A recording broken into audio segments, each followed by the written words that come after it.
right? Yes. All right, so here is the teapot, here is the spout.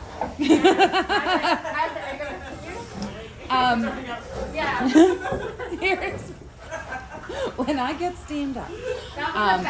So I threw the spout rather thickly so that I could adjust it if needed, and when it was wet I could have pinched it. Is my habit of altering all the things that I throw. I am not going to alter this. I'm going to leave this as standard as I can. Because I have all this excess thickness, I'm going to use my fettling knife and just shave down the edge on the interior till I have a consistency with the thickness of the wall of my pot. So you could always draw a line, see, and I exposed an air bubble. That's a lovely thing to expose for yourself. And I'm just gonna turn this and compress inside here. I'm gonna use my thumb to smooth that area out. If you have rough spaces on the interior of your spout or anywhere that's going to like catch something, that's a germ factory. You want to make sure the interior of your spout is super smooth. Nowhere that we're going to catch any germs, right? We're not going to grow mold on the inside of our teapots. So now that my spout is, the edge of my spout where it's going to connect to the body is evenly thick, I'm going to trace on the spout the profile of the teapot. So the first thing that I'm going to do is I'm going to hold the spout behind my teapot, looking directly through it, and I'm just going to start to kind of size it out. The most important thing here to remember is that this bottom edge of your spout lines up with the top of where you're filling the teapot. So depending on how deep your gallery is, that may be here, and that's okay. For me, it's about here, so I'm just gonna line this up visually. Say one more time, you line the top of the bottom of the spout with where you want to fill the teapot, because you can only fill the teapot as high as the spout is. So you can go higher than that because that's an aesthetic choice, but you cannot go lower than that. That's your lower limit. So I'm gonna hold it behind, close one eye, I'm just lining everything up, and then I'm going to go straight through and trace the profile of my pot on the spout, and I'm gonna mark on the pot where it connects. So you see that? That looks like that. Does that look like we're catching it on the video? The thingy is right in front of the center, so I think. Okay, well, we're gonna trust it. So now I'm going to take this line. This is the top of the spout. This is the bottom of the spout, directly across. See that? Top and bottom. And I'm going to cut the line that I just drew with my knife. It comes straight from here. And then what you can do to make sure that this is exactly the same on the other side, this works if this is a little bit plastic, fold it back this way and line it up to this side of your pot. And then you just trace it. So rim to rim, line to line, and you get the exact same shape on the other side. Don't struggle, smarter not harder, right? I made myself a point. So I'm gonna cut down here. Let me make sure that this is right. I just wanna visually make sure I'm doing it right. So I'm gonna make sure it's right at me. And I did mess it up a little bit, so I'm gonna go there. And so I have a pattern line to follow. And so here, I'm gonna cut here. So you can tell that my spout is pretty leather hard because of the way I'm holding it. And then I'm gonna look on my pot. I have a mark up here and down here. This is going to fit exactly on the pot. So what I'm gonna do now is I have an angle here. If I want this to be flush against the pot, I'm just gonna make that flat, like I'm just gonna take my knife and take that point away. The other thing that I can do is attach it like this and add a coil out of here, and then it kind of looks like it's growing out of the pot. So the next thing I'm gonna do is I'm gonna have it facing me, and I'm just gonna line everything up, make sure my spout is pointing straight.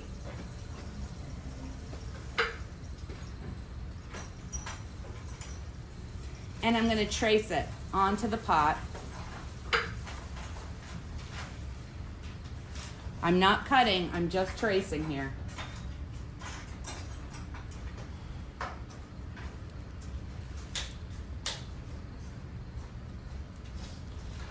And then this is the pattern for where my spout's gonna be. Considering the thickness of the wall, I'm going to draw a line inside that represents the interior wall of the spout. So again, I'm not cutting, I'm just drawing.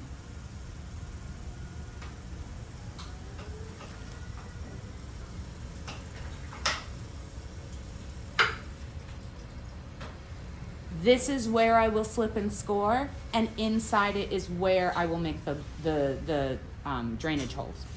What are they called? Straining holes.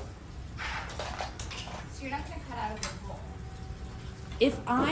If I was using tea bags inside the teapot, or one of those little like metal tea strainer things on the inside, I would cut this hole open. Okay. But I'm not going to do that, so I'm going to let the teapot be strain itself, Okay. so that I can have loose tea in here and you know, not leafy tea in my cup, right?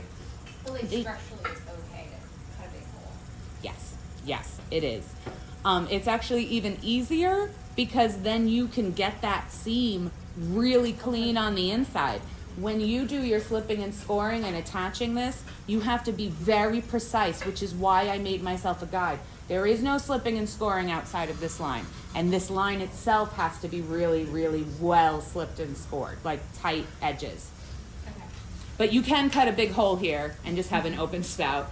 That's very easy to clean. It's very easy to take care of, which is why a lot of teapots will have a strainer. A lot of commercial teapots have that strainer built into it. Yeah, inside the gallery. But such is life. We don't have these. So I'm going to choose the holes for my spout now, and I have two tools for this. This is a pretty tiny teapot. I think I'm going to go for the smaller one so that I can have finer teas. One thing to remember when you're going to make your drainage holes is you don't want to cut them straight into the pot, so not perpendicular to the wall. You want to follow the direction that the water is going to flow. So I'm going to have them in at angles so that when I have only this much water left, it's not coming up to a ledge and then spilling over it. It's just easily gliding through, right? All right. Okay. I am going to plot out where I'm going to put the holes so that I can make sure that they're even and that I don't say, oops, like I have a big spot without a hole and then I have too many holes in one spot and now I have a really big hole. So it's good to just, you know, make a little mark for yourself so that these start to become more like easier to execute, right? And I'm going to try to put 4 here. So the most important holes are your holes on the bottom because, and we just talked about this, you don't want the water to stay in the spout and get caught there. So they have to go in right above where you're connecting your spout so that there is a flat edge from the bottom of your spout to the interior of the pot. That's the only thing that's actually going to drain it and not catch the liquid in a little ledge in here. So your first hole will start right above your slipped and scored line, and directionally, right, you're going to go in and twist and pull out. It's going to leave it in there, and that's okay. Here's my next one. I'm gonna go a little low because I wanna be right up next to it. In, twist, pull out. I'm just gonna focus on doing it in front of my face because that is how I am best at my work, when it's done right in front of my face, not off to the side. I love the intimacy of the ceramics. It becomes your world. One other thing that I'll say about making these holes is that the mark I'm making is very much designed, where do I line up my tool? That way every mark describes how the tool is entering, and you don't have like a bunch of different, like a little bit higher, a little bit lower marks on your piece.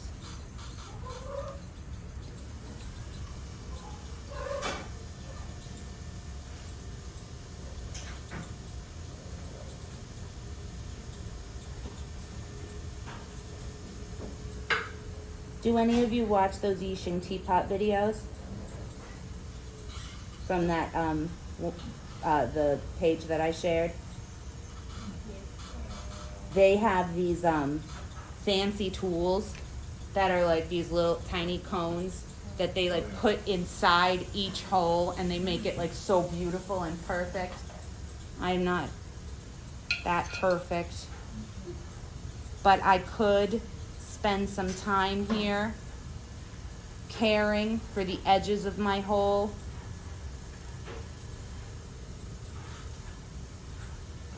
I'm just compressing around them. And you can do this with the side of your needle tool.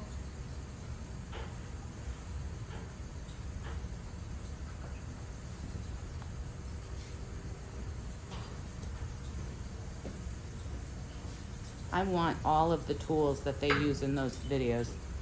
That big block that they slam the slabs with. Oh, I want one of those. So I'm just pulling away from the edges. I could even use like a sharper tool to cut down those edges if I wanted. You just have to make sure that these look clean when you're done. You're not going to see them, but you're going to live with them. They're going to affect how your tea pours. Okay. So I'm back. I have slipped and scored everything with my beautiful magic water. I'm just going to rehydrate this some. And do another quick scratch and attach.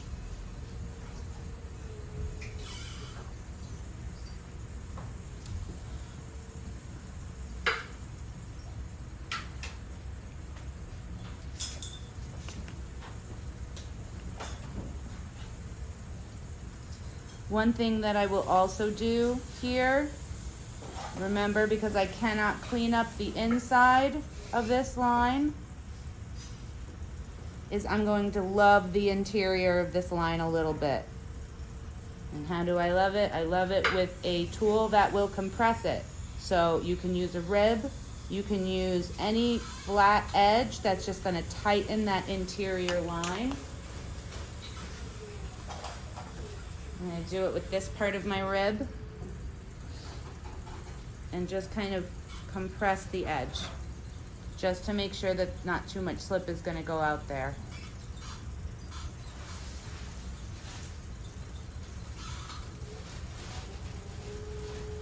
I like making porcelain teapots more because they don't have grog that pulls out as you try to compress them. But see that, how I was a little bit too far in some spaces? I'm just giving it some love.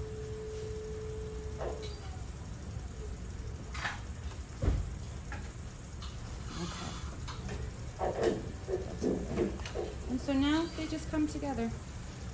I want to do this with it pointing at my face so that my spout isn't like this way or that way. I want to make sure that I'm completely lined up.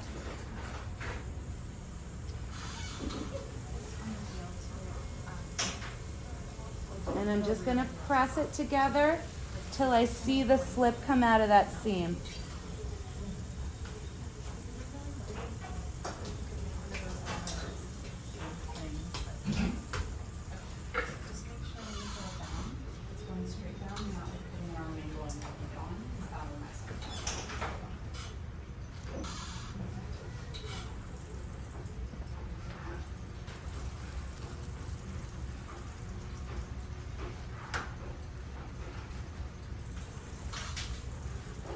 And so, like I said, you can keep this pretty intact. Just keep pulling it towards the shape of the body, and it'll look like it's attached as a piece on the outside. And then with another right angle tool,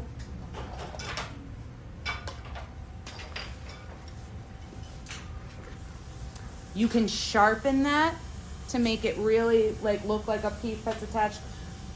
If you want it to look like it's growing out, you'll roll a skinny coil and blend it in to this seam so that it looks more like this teapot. These are the same spout, you guys, right? Same spout. This has the coil around it. This does not yet. But I'm gonna do it because I love the way it looks when it has that coil. The last thing that I'm gonna do is consider the, so I'm gonna work on that a little bit later, but to finish this video, the last thing I'm gonna do is I'm gonna consider this shape. Do I like it how it is? Happy, great. All I'm gonna do is with the side of my needle tool, I'm going to compress in the interior edge of the bottom and the flat edge here, creating a very, very sharp point right at the edge of the spout. Remember, that cuts the flow of the water and then your teapot doesn't dribble. You can also make it here. I could also take my knife and thin this out to a point, take that edge completely away, or I could go in and cut this at another angle if I wanted to widen the mouth of the spout. I could just go in and go like, zoop, right? Just make sure, if you don't feel confident just cutting through it at once, draw a line to follow and cut each half towards yourself, towards the outside. Don't cut in to your spout, so your knife is never gonna go like this, because you're gonna create a really sharp point that's gonna crack open. So always when you're cutting, start on the interior and pull to the edge. What is the bottom of your teapot? Sorry, you're still in this video. It looks like that. This is this is the Liz Lore bottom. Trademark. I love to, and you can see it on like my goblets and other big pots that I make. I like a little shelf. The glaze breaks again right there. And then there's a well here to catch even more excess glaze. So I have so much insurance on a pot that I spend this long on, So you know? you measure on the inside and you make your first mark where you